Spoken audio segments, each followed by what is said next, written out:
국회의원 선거가 끝났죠. 예상치 못한 사건이 일어났지요. 여당이 저렇게까지 참패할 줄은 아무도 몰랐어요. 많은 사람들이 추측하기를 뭐 최소한 과반수는 안 되겠냐, 아니면 뭐 엄청난 수로 야당들을 압도할 것이다, 이렇게 추측을 했더랬습니다.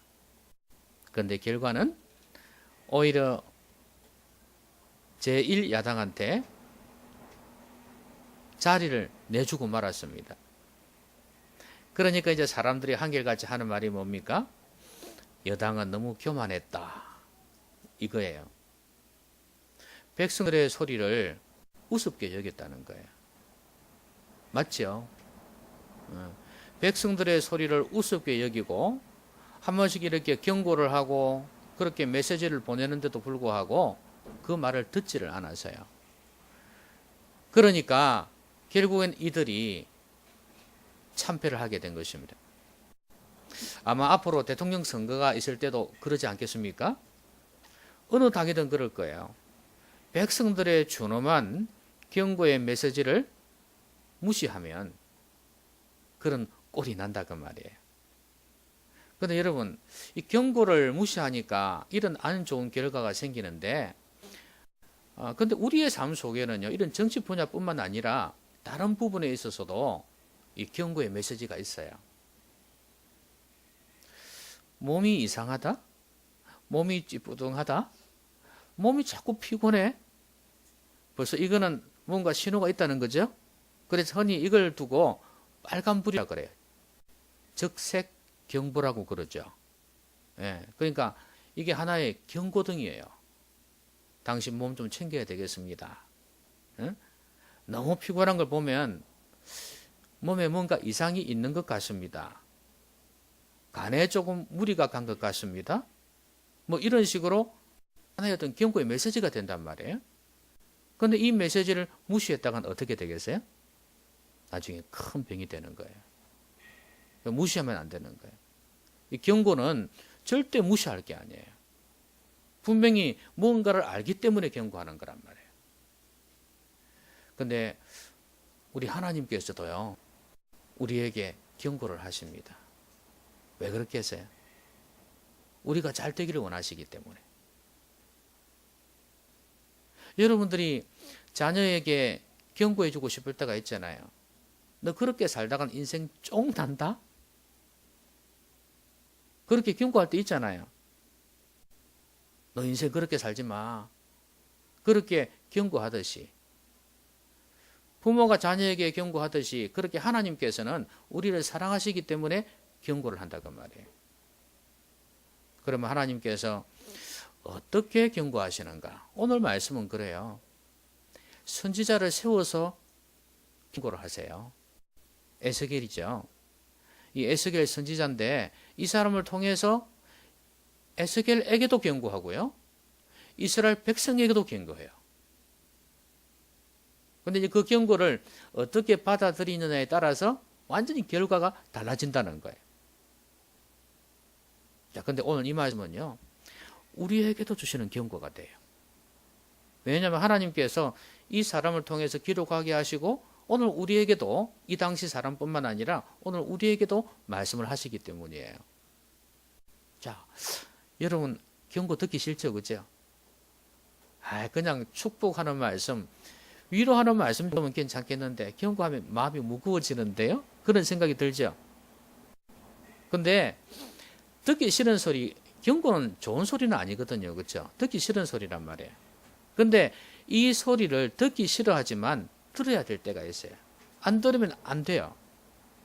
사람은 누구나 이런 경고의 소리, 혹은 책망의 소리, 혹은 비판의 소리, 이건 듣기 싫어합니다. 그렇지만 꼭 필요한 거예요. 들어야 되는 거예요. 그렇죠? 자, 그럼 오늘 하나님께서 어떤 사람에게 어떤 경고를 하시는지 한번 보십시다. 오늘 이야기가 조금 복잡하게 이렇게 얽혀져 있습니다. 있는데 제가 간단하게 이렇게 정리를 해 드릴 테니까 그럼 여러분들은 이거 안 보고도 이 내용이 이런 내용이었구나 그렇게 깨닫게 될 것입니다. 제일 먼저는 누구한테 경고하냐 하면요. 방심하는 사람. 이 방심하는 사람에게 경고해요. 에스겔을 통해서 이제 두 부류의 사람한테 경고를 하거든요. 한 부류의 사람은 나는 죄가 없는 사람이야. 나는 의로운 사람이야. 나 같은 사람이 무슨 죄를 짓는단 말이야. 그렇게 생각하고 있는 사람이에요. 그런데 이 사람에게 너 죄 짓지 말아라 그랬는데 이 사람이 나는 괜찮아. 난 끄떡도 없어 그랬는데 이 사람이 죄를 짓게 된단 말이에요. 방심해가지고 자만해가지고 그렇게 죄를 지었더니 나중에 결국 이 말을 듣지 아니해요. 어떻게 되겠습니까? 멸망하는 겁니다. 앞에 이 사람이 아무리 착한 일을 많이 해도 앞에 이 사람이 아무리 좋은 일을 많이 해도 이 경고의 말씀을 무시하고 죄를 짓게 되면 어떻게 된다고요? 앞에 있는 게 아무 소용이 없다. 아무리 좋은 일을 했어도 아무리 착한 일을 많이 했어도 그건 소용이 없는 짓이다 이 말이에요.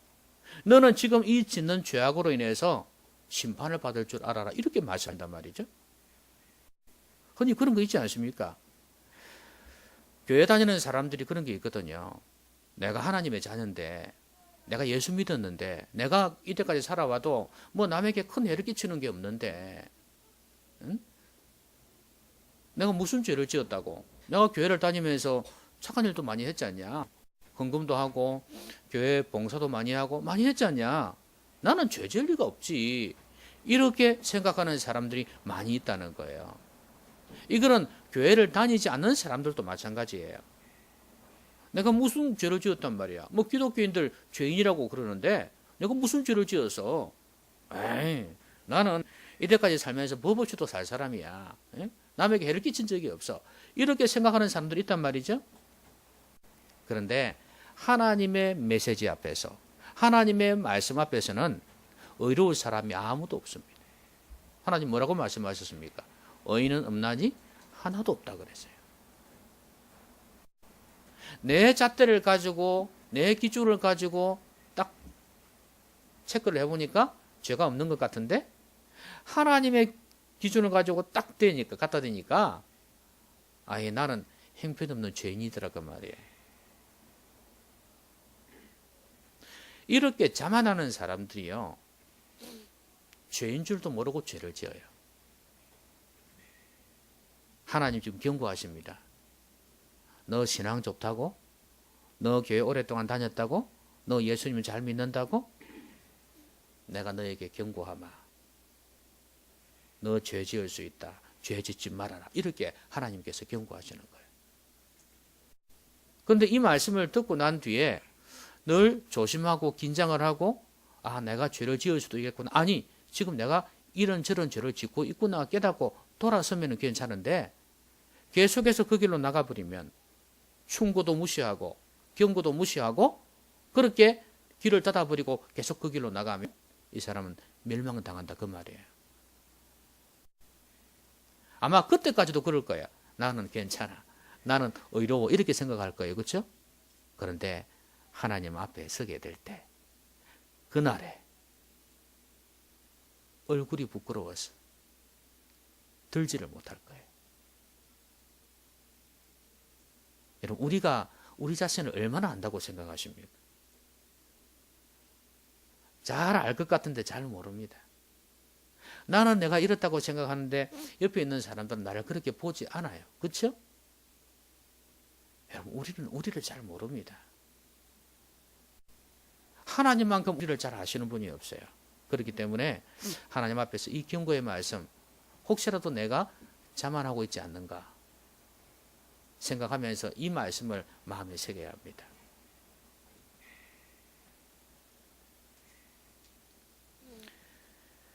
여러분 예수님을 믿는다는 것은 거듭난다는 이야기고요. 이렇게 되면 의로워진다는 거거든요. 그런데 이거 한번 따져봅시다.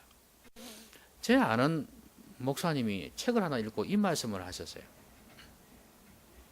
자기는 그 책 하나 읽고 야 내가 이때까지 목회를 하면서 사람들이 뭐 예수님 영접하고 구원의 확신이 있다고 하면은 됐다 하고 내버려 뒀다는 거예요. 근데 그 책을 읽으니까 그게 아니더라 이거죠. 진정한 회심이라는 것은 삶의 변화. 그러니까 하나님께서 내 삶의 주인 되신다는 것을 입으로만 인정하는 게 아니라 삶 속에서 하나님의 주인 되심, 주재권이죠. 하나님의 주인 되심을 인정해야지 그게 진짜 성도인데, 나는 목회하면서 이때까지 뭐 체크해 볼 때 예수 믿는다, 그러고 영접 기도한다, 예수 믿습니다, 그러면은 뭐 됐다 이렇게 생각했다는 거예요. 그래서 시간 지나면 직분 주고 그랬다는 거예요. 그런데 내가 엉터리였다는 거예요. 자기 이야기로는. 그걸 몰랐나? 제가 여러분들에게 늘 강조하던 거 아닙니까? 종교인과 신앙인, 무리와 제자 늘 강조하던 거 아니에요. 자기는 그 책을 읽고 그렇게 깨달았다면서 막 흥분해가 이야기를 하는 거예요. 뭐 같이 공감도 해주고 그렇게 했지만 속으로 생각할 때 아이고 이제 알아서요, 이렇게 이야기를 했죠. 속으로. 여러분, 내가 예수님을 영접한다고 해서, 영접 기도를 했다고 해서 내가 어렵다고 생각하시면 안 됩니다. 제가 늘 말씀드렸잖아요. 영접할 때는 내가 살아온 인생에 대해서 철저하게 돌아보지 않으면, 내가 인생을 정말 잘못 살았구나, 죄악투성이구나, 내 정말 잘못 살아서 내 이 죄악을 어떻게 한담, 하나님 앞에서 이렇게 부끄럽고 부족한데, 그런데 나한테 반가운 소식이 있단 말이에요. 사람들이 나한테 전해준단 말이에요. 교회를 와보니까 내게 말씀해 준단 말이에요. 뭘요? 예수님이 나 같은 죄인 위해 죽으셨다는 거. 그러니까 내 죄를 대신 짊어지고 죽으셨다는 거예요. 그래서 그 예수님을 믿게 되면은 내 죄를 다 용서해 주신다는 거예요. 이만한 기쁜 소식이 어디 있어요? 너무 좋아서 예수님을 마음속에 영접합니다.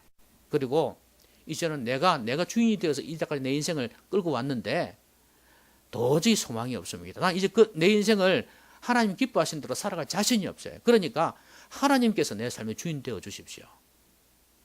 여러분, 예수님을 주인으로 모신다는 게 바로 그거 아닙니까? 주님 그렇게 말하지 않습니까? 그거는 예수님이 내 삶의 주인이라는 거예요. 말로는 주님 해놔놓고 삶 속에서는 자기가 주인 되어 있으면 그건 거짓말이죠. 그래서 하나님 앞에 나 예수님 믿습니다, 그렇게 고백하면서 예수님이 내 죄 때문에 죽으신 거 믿습니다, 너무 감사합니다, 이제는 내가 주인 안 되겠습니다, 하나님 좀 주인 되어주세요. 그래서 내 삶을 좀 이끌어주세요. 말씀도 해주시고 성령 충만해서 이끌어주시고, 이렇게 기도하는 겁니다. 이게 바로 영접하는 거예요. 그러니까 내가 종교인으로서 교회 다니는 게 아니라 내 인생 자체가 바뀌어져 버리는 거예요. 이게 예수 믿는 거라 그 말이에요. 여러분, 이게 돼야지 그래도 예수 그리스도의 때문에 내가 의로워지는 거 아니겠습니까? 그런데도 사람들은 자기가 어렵다고 자만해요. 이것도 안 돼 있으면서. 뭐 때문에? 생각으로. 여러분, 영접 기도한다고 해서 다 믿는 거 아닙니다, 여러분. 얼마든지 할 수 있습니다, 여러분. 왜? 그 내용이 너무 좋으니까. 그리고 종교적으로 뭐 거부할 이유가 없으니까. 교회 다니면 다 그렇게 한다고 그러니까. 그래서 주기도문 따라서 그렇게 하죠. 나는 죄인입니다. 예수님께서 나의 죄를 위해 죽으신 걸 믿습니다. 이제는 내가 내 마음대로 안 살고 믿음으로 살겠습니다. 예수님을 주인으로 모시고 살겠습니다. 말을 누가 못해? 구볼 이유가 없지 않습니까? 이걸 지적인 동의라고 그래요. 생각으로 맞다, 나도 그리 살고 싶어, 이렇게 하는 동의라고 그래. 근데 이게 성령으로 거듭나는 거하고 달라요, 이게. 왜냐하면 이 고백을 하면서 철저한 자기 자신의 죄악을 돌아보고 뉘우치고 회개하지 않는 이상은 이게 형식적이라는 이야기예요. 진정한 영접은 내 죄를 자백하는 것입니다. 내 인생을 완전히 송두리째 바꾸는 거예요. 방향 전환. 그러면 이것 됐다고 해서 어렵나요? 아니거든요. 살아가다 보면은 또 역시 연약함이 있습니다. 그래서 성화되어 가야 되는 거예요. 자꾸 내 육신의 생각을 내려놓고, 내 고집을 내려놓고, 내 가치를 내려놓고, 내 인생의 목적을 내려놓고 주님께서 기뻐하시는 방향으로 살아가려고 몸부림치는 겁니다. 이렇게 되어도 우리는 어떤 마음이 있어요? 결코 자만할 수 없어요. 방심할 수 없어요. 그런데 사람들이 앞에 것도 안 됐고 뒤에 것도 안 돼 있는데도 불구하고 자만한단 말이죠. 하나님께서 이런 사람들에게 오늘 경고한다고 말이에요. 자만하지 마라. 방심하지 마라. 네가 이때까지 살아온 게 대단하다고 생각하지만 천만의 말씀이다. 내가 볼 때는 안 그렇다. 그러니까 더 이상 죄짓지 말고 돌아서라. 이렇게 주님께서 말씀하십니다. 자만하는 자에게 주시는 경고입니다. 자, 그 다음에 두 번째, 깨닫지 못하는 자에 대한 경고입니다. 이 에스겔을 통해서 경고할 때 이렇게 의인한테, 의롭다고 생각하는 사람한테, 자만하는 사람한테 경고한 것도 있지만요, 죄악 가운데 있는 사람한테도 경고해요.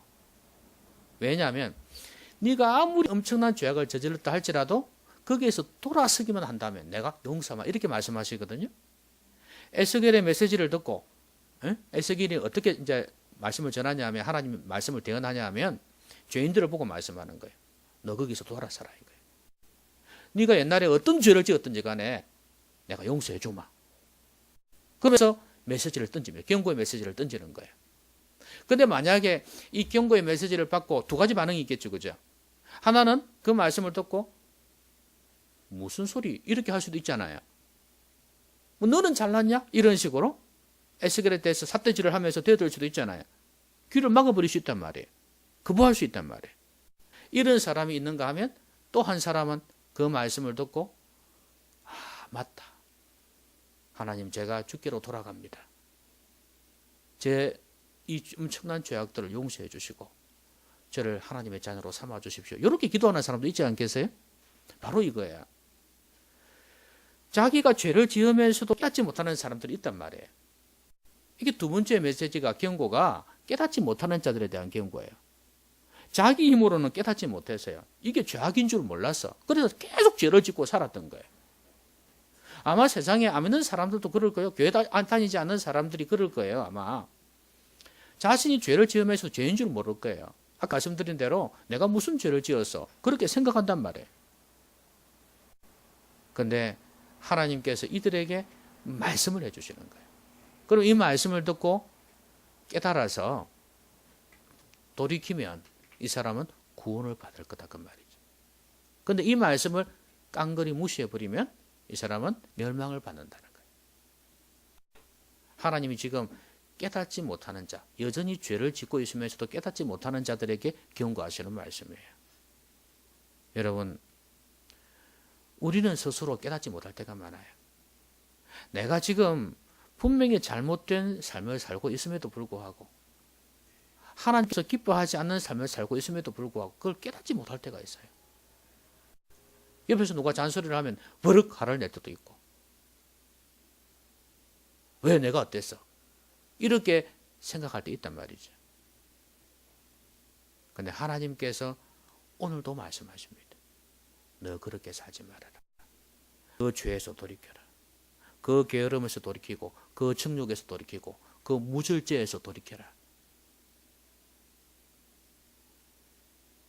너의 그 잘못된 생각을 버려라. 너 욕심을 버려. 이렇게 우리에게 있는 허물과 죄악들을 하나님께서 지적하시면서 경고하신단 말이죠. 우리가 깨닫지 못하니까 깨닫도록 말씀해 주시는 거예요. 여러분, 하나님의 말씀을 잘 들을 때 깨닫습니다. 듣지 못한 일을 어떻게 믿을 수 있겠습니까? 하나님의 말씀을 들음으로 깨닫는 거예요. 여러분, 우리가 어디에서 어떻게 우리 인생의 목적을 깨달을 수 있겠어요? 내 자신의 적나라한 모습을 언제 깨달을 수 있겠냐 이 말이에요. 아내가 잔소리해서? 남편이 뭐라고 해서? 부모님이 야단쳐서 깨달아요? 쉽지 않을 거예요. 금방 나오는 소리가 너는, 경상도 말로 너는, 당장 그렇게 나오게 되어 있습니다. 당신은 어떻게 살았는데? 조그만 허물이라도 보이면 그걸 비좁고 들어가서 당신이 나를 충고한 그것이 잘못되었다는 것, 얼토당토 안 된다, 얼토당토 안다는 것을 갖다가 보여주기 위해서 그렇게 비좁고 들어갔단 말이에요. 그 약점을 찾아내서 다시 공격하는 게 인생이란 말이에요. 하나님의 말씀이 전해질 때야. 하나님 말씀 앞에서야. 그때 깨닫게 되어져요. 여러분 성령께서 역사해 주심으로 하나님의 말씀을 들으시기를 바라요. 그래서 여러분이 그 경고의 말씀을 받아들이기를 바라요. 잘못된 길로 가는데도 깨닫지 못하면 그야말로 소망이 없습니다. 여러분 진주만 사건 아시잖아요. 진주만 사건. 진주만이 하와이에 있지 않습니까? 그때 일본군하고 미군하고 그때 전쟁이 터졌을 때 연합군하고 전쟁이 터진 거죠 사실은. 근데 그 중심에 미군이 있었으니까 그때 일본군이 그야말로 패배를 당하고 있었습니다. 패배를. 그러니까 미군들은 승리에 도취되어 있었어요. 그래서 하와이에서 이제 승리를 만끽하며 또 휴가를 보내고 있었습니다. 군인들이.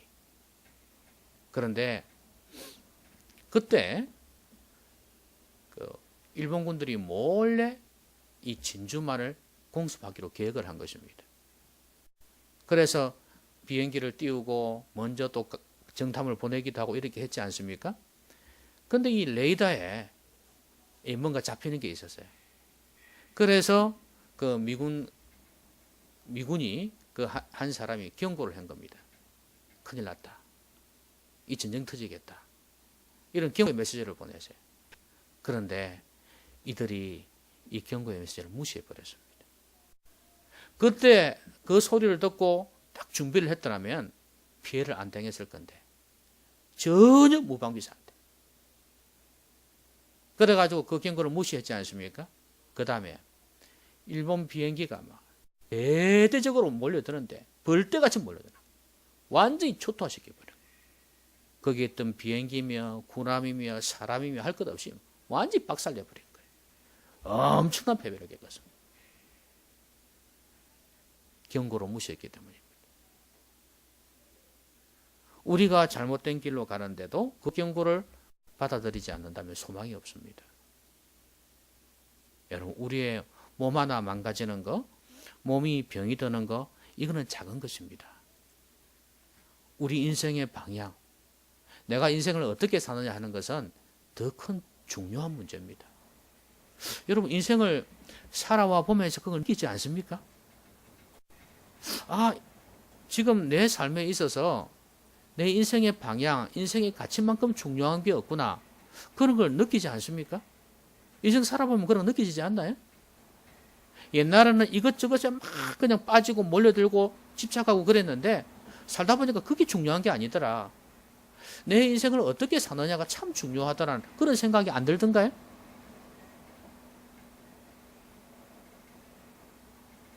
당연히 그런 생각이 들겠죠. 그렇죠? 하나님께서 경고하실 때 빨리 돌이키셔야 됩니다. 선포되는 하나님의 말씀을 잘 들을 수 있기를 바랍니다. 성령께서 조명해 주셔야 돼요. 시편 기자가 기도한 것처럼 주의 법에 기이한 것을 내가 깨닫게 해달라는 기도 있지 않습니까? 알게 해달라는 기도 있잖아요. 예? 우리 그 기도 해야 돼요. 성령께서 밝게 비추어 주셔야 돼요. 조명해 주셔야지 깨달을 수 있어요. 설교를 듣는데 잠만 오지 성령이 역사하지를 않아요. 그러면 어떻게 깨달을 수 있겠어요? 그렇죠? 내가 오늘도 설교 말씀을 듣는데 다 몸은 조금 나긋나긋하고 피곤하고 이렇지만 성령께서 다 깨닫게 해주시니까 이상하게 집중이 되어지고 하나님의 말씀이 쏙쏙 들어온다 이렇게 되어져야 되는 거예요. 그러면서 아이구나 저게 나에게 하시는 말씀이구나 이렇게 깨달아져야 된단 말이에요. 그럴 때 경고의 메시지를 들을 수가 있어요. 오늘도 하나님 여러분에게 많이 말씀하실걸요? 깨달으시기를 바랍니다. 근데 마지막으로 이제 제일 처음에 제가 어떤 사람에게 경고한다 그랬어요? 자만하는 사람이라 그랬잖아요. 그렇죠? 그 다음에 깨닫지 못하는 사람한테 경고를 했어요. 마지막으로는 영혼에 관심이 없는 사람이에요. 다른 사람의 영혼에 관심이 없는 사람, 이 사람에게 지금 기도하고 있습니다. 뭐냐 하면요, 지금 이 예언하는 선지자 에스겔 보고 하나님이 경고하시잖아요. 너 파수꾼이다. 내가 파수꾼으로 세웠다 이거예요. 여러분, 파수꾼은 보초병입니다. 군부대에서 보초병은 적이 쳐들어오면 어떡합니까? 알려야 되잖아요. 그죠? 뭐 요즘은 사이렌을 울리든지 뭐 그렇게 할 거 아니에요. 이렇게 알리는데 영적인 면에서 보초병이다 그 말이에요. 파수꾼이다 그 말이에요. 에스겔이. 그러면 에스겔이 이 파수꾼으로서 이제 칼이 임함을, 하나님의 심판이 임함을, 곧 임함을 보고 알려야 될 거 아닙니까? 안 죽도록. 그죠? 알려야 되는데 이 사람 알릴 수도 있고 안 알릴 수도 있어요. 그죠? 근데 안 알리면 어떻게 됩니까? 안 알리면 당연히 이 사람들은 어떻게 되겠어요? 죽겠죠. 멸망당할 겁니다.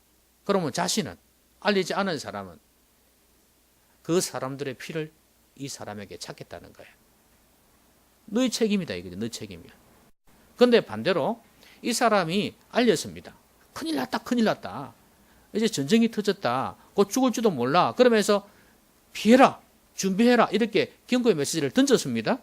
던졌는데 이 사람들이 두 가지 반응이 있을 거 아니에요. 그렇죠? 하나는 뭐냐면 그래 알았다 하면서 돌이킬 수 있는 게 있고, 또 하나는 이 무슨 소리, 지금 뭐 시대가 어느 시대인데 전쟁이 터져, 이런 식으로 거부하는 사람이 있을 거 아니에요. 그럼 만약에 거부하는 사람은 어떻게 되겠습니까? 당연히 죽겠죠. 그렇죠? 그러면 이 에스겔한테는 책임이 있습니까 없습니까? 알렸습니다. 알렸으니까 책임이 없잖아요. 그렇죠? 만약에 그런데 이 사람이 이 말을 잘 들으면 어떻게 되겠습니까? 이 백성들이 이 선지자의 말을 잘 들으면 이 사람도 살고 선지자도 책임이 없고 제일 좋은 거 아니에요. 그렇죠?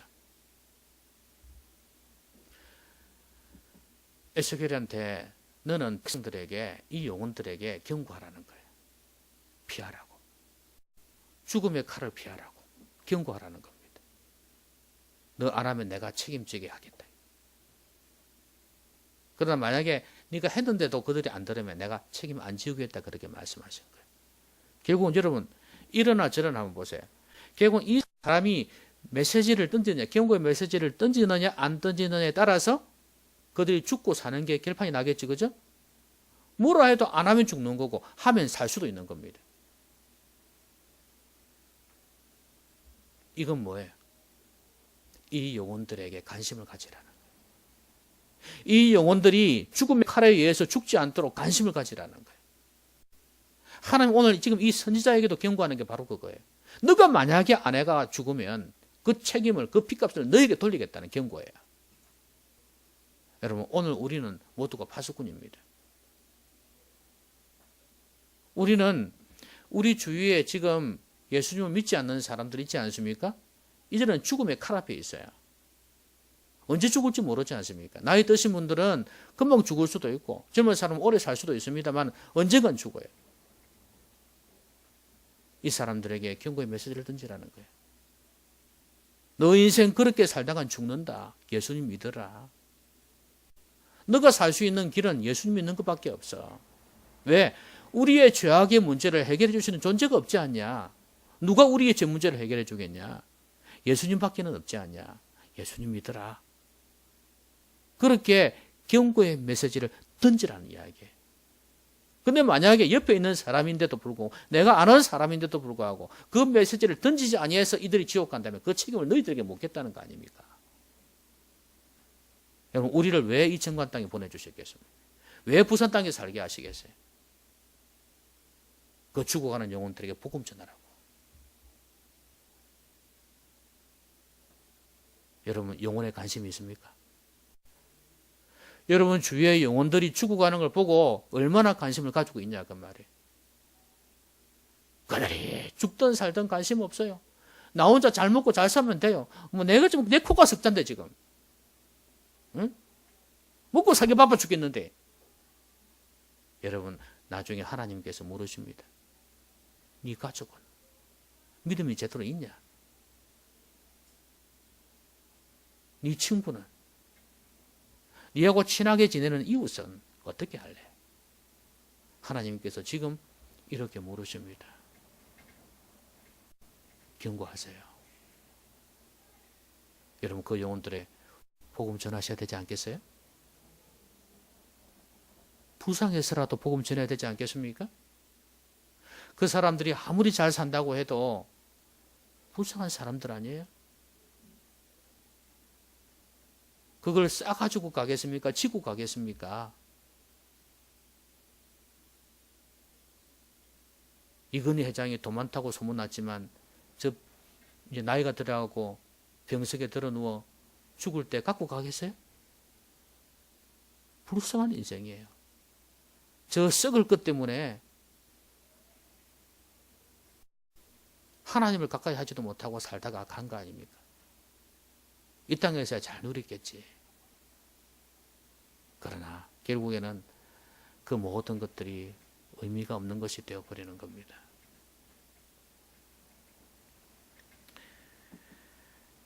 여러분, 살인방조죄라는 거 아십니까? 사람이 옆에서 죽어가는데도 불구하고 내가 딱 손길만 내밀면 살릴 수도 있는데도 불구하고 내버려두면 어떻게 되죠? 감옥 들어갑니다.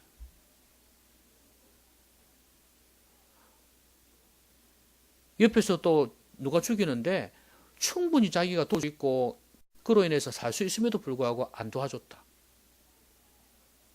그럴 때도 그게 증명이 되어지면 살인방조죄가 되는 거예요. 감옥에 들어가야 돼요. 여러분, 하나님 앞에서 우리가 이런 살인방조죄를 짓고 있지는 않은지 한번 돌아봐야 됩니다. 분명히 죽어가고 있는데 예수 안 믿으면 분명히 지옥 갈 거 뻔한데도 불구하고 전혀 복음의 메시지 한마디 못 던진다. 교회 오라고 소개도 못한다. 초청도 못한다. 이거는 정말 문제가 있는 거 아니겠습니까? 하나님이 책임 물으십니다. 영혼에 좀 관심을 가져야 안 되겠습니까? 내 아이들의 영혼에 관심 가져야 되고 내 남편의 영혼에 관심 좀 가져야 되고 내 아내의 영혼에 좀 관심 가져야 되지 않겠어요? 내 부모의 영혼에 관심 가져야 되지 않겠습니까? 내 친구와 내 이웃의 영혼에 좀 관심 좀 가져야죠. 언제까지 먹고 살기에 바빠가지고 그런 인생 다 끝낼랍니까?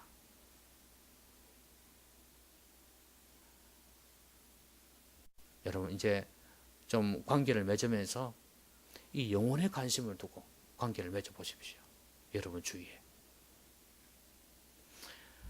저희 교회에서는 6월 19일 날 이웃 초청주의를 행복 초청주의를 가지려고 합니다.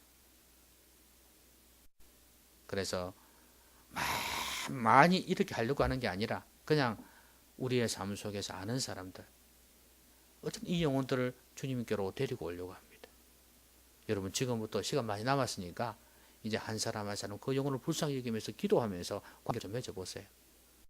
밥도 좀 사주고 차도 좀 끓여주고 맛있는 떡도 좀 갖다 주고 나눠 먹고 그러면서 좀 관심 가져보세요. 계속 기도하면서 그래서 그 영혼을 주님께로 이끄시기를 바랍니다. 그럼 여러분 책임 없습니다. 오히려 하나님께서 여러분 칭찬하실 겁니다. 말씀했습니다. 경고 무시하지 마십시오. 경고를 무시하면 큰일 납니다. 특히 하나님의 경고입니다. 그 말씀 무시하다간 정말 큰 코 닥칩니다. 그러니까 하나님의 경고의 말씀을 마음에 꼭 새기시고 순종하셔서 하나님도 기쁘시게 하고 여러분도 멸망치 않고 하나님께서 형통케 해주시고 일으켜 주시고 승리하게 하시는 그런 놀라운 역사를 체험하게 되시기를 주의 이름으로 기원합니다. 같이 한번 기도하십시다. 오늘 말씀 생각하면서 하나님 경고를 잘 받아들이게 해주십시오. 오늘 말씀 생각하면서 같이 한번 기도하겠습니다.